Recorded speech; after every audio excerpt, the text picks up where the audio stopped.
Welcome class. तो आज हम इस अध्याय का पार्ट 3 लेकर आए। तो हम पढ़ा रहे थे दूरी एवं विस्थापन की गणना करना। तो नेक्स्ट क्वेश्चन लेते हैं। एक धावक यानी रनर दौड़ने वाला 7 मीटर त्रिज्या के वृत्ताकार मार्ग पर, ऐसे ये सर्कुलर है, सर्किल मार्ग पर बिंदु ए से दौड़ना प्रारंभ करता है। यहाँ से ए से दौड़ता है तो ज्ञात कीजिए, यहाँ से स्टार्ट करता है, क्या ज्ञात करना है? धावक द्वारा आधे चक्कर में तय की गई दूरी। ये यहाँ से ए से दौड़ना शुरू किया और यहाँ बी तक आ गया तो आधा चक्कर हो गया, हाफ। बोलो हुआ कि नहीं हुआ, हाँ या ना?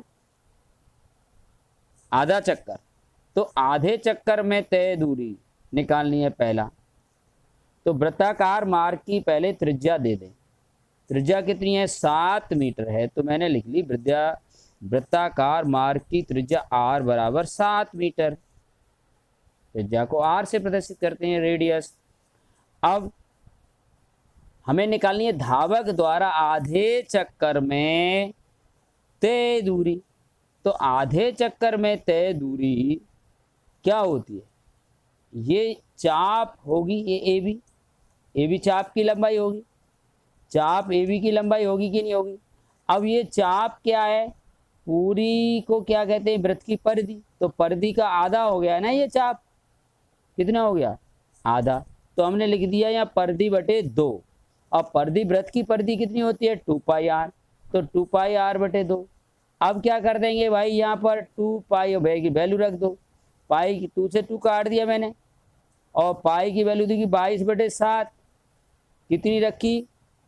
मैंने क्या किया है, यहाँ 2 से 2 कैंसिल कर दिया है और पाई की वैल्यू, अब पाई बचा तो पाई की वैल्यू रख दी 22 बटे 7। और आर का त्रिज्या कितनी है? 7। तो 7 से 7 काट दिया, कितने बचा? 22 मीटर। अब क्या पूछ रहा है? आधे चक्कर में तय विस्थापन। आधे चक्कर में तय विस्थापन। अब आधा चक्कर कहाँ से कहाँ आ रहा था? यहाँ आ रहा था। अब विस्थापन क्या होता है? सीधी दूरी होती है।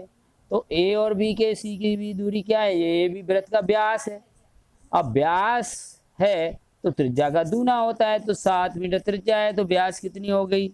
2 गुणा 7 यानी 14 मीटर आएगी। विस्थापन कितना हो जाएगा यहाँ पर? ये विस्थापन को क्या करते हैं, अब ये प्रारंभिक बिंदु है, ये अंतिम बिंदु है, इससे बीच की न्यूनतम दूरी तो विस्थापन कहते हैं। और संपूर्ण पथ क्या कहलाता है? दूरी। तो दूरी तो हमने ऐसे निकाली थी। अब की बार क्या पूछ रहा है? ये विस्थापन आधे चक्कर में। तो आप चाप नहीं नाप के कैसे नापोगे? अब सीधी, तो सीधा क्या होता है? वृत्त का व्यास। तो आधे चक्कर में तय की गई दूरी तो आ गई कितनी? 22 मीटर। अब आधे चक्कर में तय विस्थापन क्या होगा? व्यास। अब व्यास क्या है? 2 गुणा त्रिज्या। तो 2 गुणा त्रिज्या का मान कितना है भाई लोगों? 7। तो कितनी आ गई? 14। अब 1 सही 3 बटे 4 चक्कर में यानी 2.25 चक्कर में तय की गई दूरी। अब एक चक्कर में तय की गई दूरी होती है परिधि। तो जितने भी चक्कर होते हैं उसका गुणा कर दो। अब 1 सही 3 बटे 4 को 4 एकम 4 और इसको संख्या को जोड़ देते हैं भाई। 1 सही 3 बटे 4 को हम क्या लिख सकते हैं? 4 एकम 4, इसका इसमें गुणा करते हैं और ऊपर वाले को जोड़ते हैं। 7 बटे 4 लिख सकते हैं, क्या लिख सकते हैं? तो हम क्या करेंगे? अब इसमें क्या करेंगे? ये हमने यहाँ पर क्या किया? 7 बटे 4 से गुणा कर दिया। तो अब मान रख दो भाई, 2 का मान 2 रख दिया, पाई का मान 22 बटे 7, त्रिज्या आर का मान 7, ये 7 रख दिया और ये 7। अब इसमें 7 से 7 काट दिया मैंने और 4 से, ये 2 से 4 काट दिए, 2 बार 2 से, फिर ये 22 काट दिए 11 बार। तो 11, अब बिना कटे कितने रहे? 11 गुणा 7। अब 11 गुणा 7 ये हो गया 77। 11 7 77। तो अपनी आ गई दूरी। अब 1 सही 3 बटे 4 चक्करों में क्या विस्थापन पूछ रहा है, यानी 7/4 चक्कर में ही विस्थापन पूछ रहा है ये।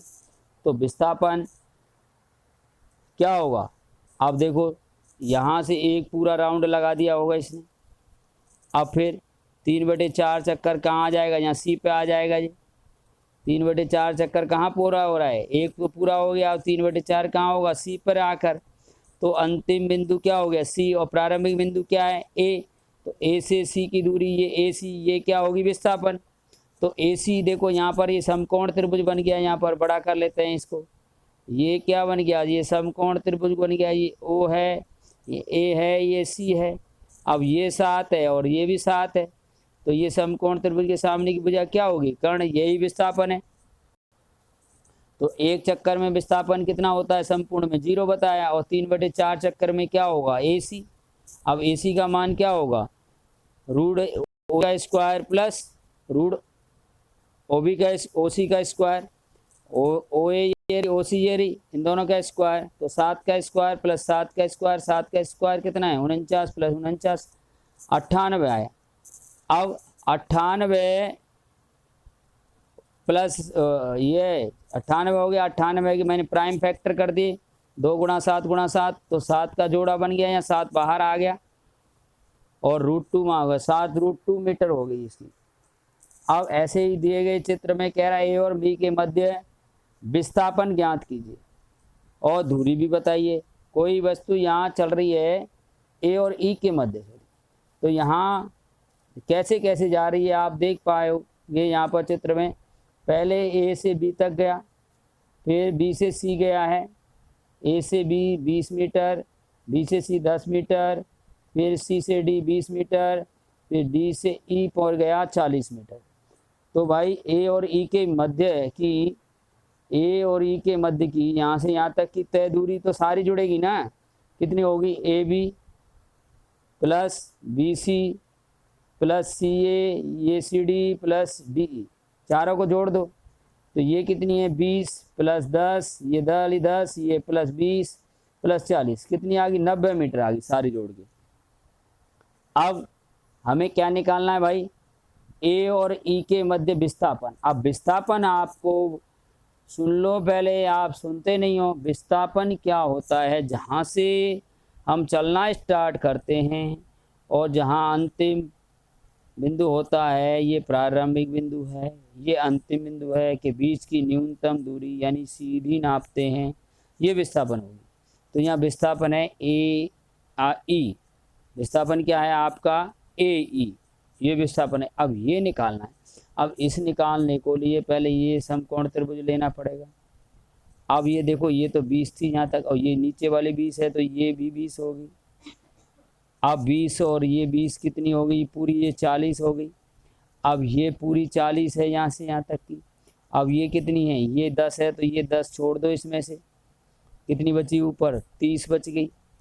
तो ये 30 अब तुम्हारा क्या बन गया, ये एक समकोण त्रिभुज बन गया ना, बताओ, ये समकोण त्रिभुज बन गया।